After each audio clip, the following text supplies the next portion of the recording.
রামপুরা এলাকা এখন রণক্ষেত্রে পরিণত হয়েছে।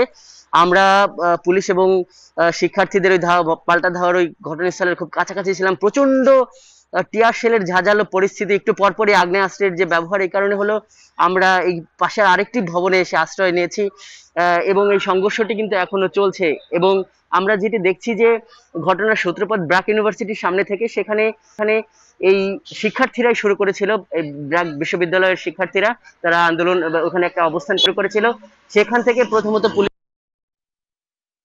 দেয় এবং ধাওয়া দিতে দিতে দিতে এবং তখন পুলিশ কিন্তু তখনও আবার অ্যাকশনে ছিল এবং সেই পুলিশ ওই অ্যাকশনটি নিতে নিতে কিন্তু ইস্ট ওয়েস্ট ইউনিভার্সিটির সামনে পর্যন্ত তারা অ্যাকশন নিতে নিতে এসেছে।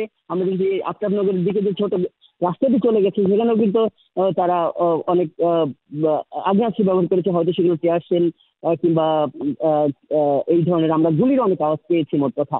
এরপর যখন শিক্ষার্থী অনেক আগ্নেয়াস্ত্র ব্যবহার করেছে, হয়তো সেগুলো টিয়ার শেল কিংবা এই ধরনের আমরা গুলির অনেক আওয়াজ পেয়েছি মোট কথা। এরপর যখন শিক্ষার্থীরা দুই দিক থেকে যখন শিক্ষার্থীরা আবার পুলিশকে প্রতিরোধের চেষ্টা করে, তখন তারা পার্শ্ববর্তী আরেকটি ভবনে আশ্রয় নিয়েছে।